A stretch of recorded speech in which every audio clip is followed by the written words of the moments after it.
शाहपुर नाम का एक गांव था जहां वैसे तो सब कुछ ठीक चल रहा था, मगर ये ज्यादा दिन तक ठीक नहीं चलने वाला था। उसी गांव में बबलू नाम के आदमी की एक छोटी सी मिठाई की दुकान थी। आओ आओ भोलू भाई, बताओ आज क्या खाओगे? मीठे रसगुल्ले या फिर ये गर्मा गर्म जलेबियां? बस अभी तल कर निकाली हैं। अरे नहीं नहीं बबलू भाई, मिठाइयां खाने नहीं आया। मैं तो बस खेतों की तरफ जा रहा था, मगर घर से निकलते वक्त तुम्हारी पत्नी सीमा ने मुझे रोक लिया। पूछो क्यों? ओहो, सीमा भी ना। अब भोलू, तुम मेरे पड़ोसी हो और बचपन के दोस्त भी, इसीलिए सीमा इस बात का फायदा उठाती है। अरे तो फिर तुम भी अपनी हरकतें सुधार लो बबलू भाई, फिर सीमा भाभी को मुझे नहीं रोकना पड़ेगा। मैं भी। अच्छा ठीक है, अब बताओ सीमा आज क्या कह रही थी? यही कि आजकल तुम बहुत देर रात तक घर लौटते हो, 12-12 बजे तक। अरे ये ठीक नहीं, थोड़ा जल्दी दुकान बढ़ा लिया करो। ओहो, अब क्या बताऊं, आजकल काम ज्यादा है ना। चलो मैं कोशिश करूंगा। हाँ भाई, फिर मैं चलता हूं। अरे रुको, जलेबी तो खाते जाओ। ठीक है, लाओ खिलाई दो। मिठाई खाकर भोलू चला जाता है और बबलू अपने काम में लग जाता है। बबलू काम में इतना व्यस्त था कि उसे समय का पता ही नहीं चला। करीब 12 बजे उसने अपनी दुकान बढ़ाई और घर जाने के लिए निकलने लगा, मगर तभी उसे एक आवाज सुनाई देती है। आलू ले लो, गोल गोल आलू, रात वाले आलू। ये एक औरत की आवाज थी। बबलू आवाज सुनकर रुक गया और इधर उधर देखने लगा। आलू ले लो, गोल गोल आलू, रात वाले आलू। बबलू ने पलटकर देखा। पीछे गांव की सुनसान गली थी। आसपास सभी घरों में लोग सोए हुए थे और आवाज उसी गली से आ रही थी।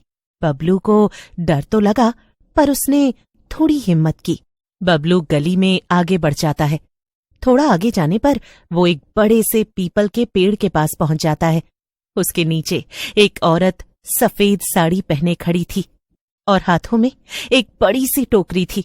वो जोर जोर से चिल्ला रही थी, आलू ले लो, आलू ले लो। बबलू उसके पास गया और उसने औरत की टोकरी में झांक कर देखा।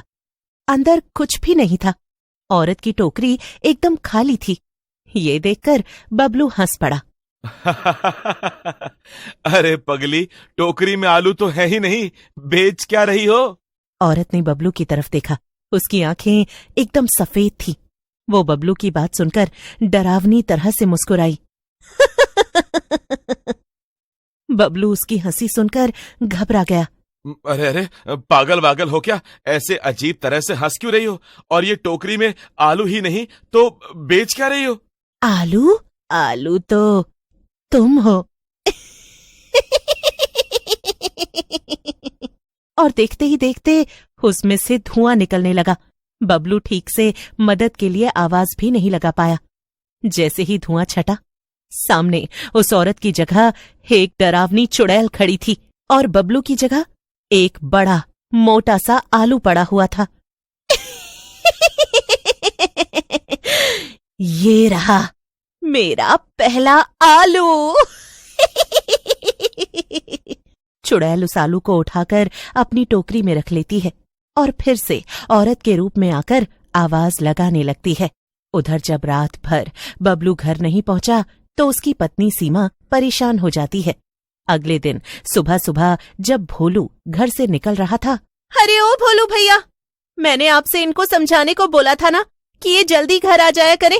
आपने इन्हें ऐसा क्या समझा दिया कि ये रात भर घर ही नहीं लौटे? घर नहीं लौटा? नहीं नहीं भाभी, मैंने कुछ नहीं बोला था। अरे भाभी चिंता मत करो, आजकल उसके पास काम बहुत ज्यादा है ना, तो शायद मिठाई का ऑर्डर लेकर रात में ही दूसरे गांव चला गया होगा। उसने पहले भी तो किया है ना ऐसे। हाँ, शायद आप सही कह रहे हैं भैया। ठीक है फिर। सीमा चली जाती है। भोलू ने सीमा को तो समझा दिया था, मगर वो खुद अपने दोस्त की चिंता में था। कई दिन बीत जाते हैं और बबलू का कोई अता पता नहीं चलता। लेकिन धीरे धीरे हर रात गांव का कोई न कोई आदमी गायब। एक दिन श्यामू दूध वाला देर रात को वहां से गुजर रहा था। तभी अचानक से उसके सामने वही औरत टोकरी लेकर आ जाती है। आलू ले लो, अरे अरे अरे, हाय मेरी कमर। अरे तुम पागल हो क्या? सड़क के बीच में आकर कौन आलू बेचता है? तुम्हारा दिमाग तो ठीक है ना? वो माफ कीजिएगा, मगर बहुत ही ताजे खेत के आलू हैं। देखिए, एकदम गोल मोल। ले लीजिए ना, प्लीज। औरत इतने प्यार से बोलती है कि श्यामू का दिल मोम की तरह पिघल जाता है। अच्छा, ऐसा है काजी। आप हो तो थोड़ी अजीब, मगर इतने प्यार से बोलो हो तो दे ही दो 2 किलो।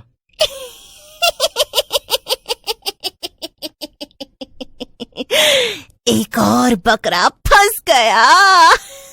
अगले दिन सुबह सुबह लोगों ने देखा कि श्यामू की साइकिल और दूध जमीन पर पड़ा हुआ था। सब समझ गए कि ये कोई दूसरा ही मामला है। कोई है जो लोगों को गायब कर रहा है। इसीलिए लोग 7 बजे के बाद घर से निकलना ही बंद कर देते हैं। लेकिन एक रात पास के कस्बे से एक पति पत्नी बाइक पर लौट रहे थे। उन्हें इस चुड़ैल के बारे में कुछ नहीं पता था। आलू ले लो। अरे अरे अरे, बाइक रोको जी। अरे देखा नहीं क्या? पीछे उस औरत ने बड़ी ही मीठी आवाज में बोला, आलू ले लो। उसके आलू भी बड़े अच्छे दिख रहे थे। चलो ना, आलू ले लेते हैं। अरे बस 2 मिनट रुक जाओ ना। 2 मिनट में कौन सी बड़ी आफत आ जाएगी? औरत सड़क के किनारे खड़ी थी। उसके सिर पर पल्लू था और हाथ में टोकरी। टोकरी में बड़े बड़े गोल गोल आलू रखे थे। अरे वाह, कितने ताजे आलू हैं। देखा जी, मैंने कहा था ना। मोहन को उस औरत को देखकर कुछ अजीब लग रहा था। अचानक धुआं उठा, हवा तेज चलने लगी। कुसुम की आवाज निकलने से पहले ही वो खड़ी खड़ी गोल आलू बन गई।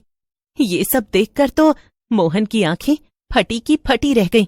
औरत चुड़ैल में बदल गई और उसने वो आलू उठाकर टोकरी में डाल लिया।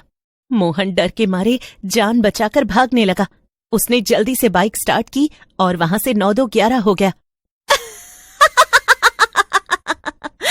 अरे, कहाँ जा रहे हो? आलू तो ले लो। सुबह होते ही वो गांव पहुंचा और सबको सब सच बता दिया। लोग पहले तो विश्वास नहीं कर पाए, लेकिन जब उसने सब कुछ रो रो कर बताया तो सब डर गए। मोहन भोलू और सीमा को अपना आइडिया बता देता है। वो बताता है कि चुड़ैल की ताकत उसकी टोकरी में है।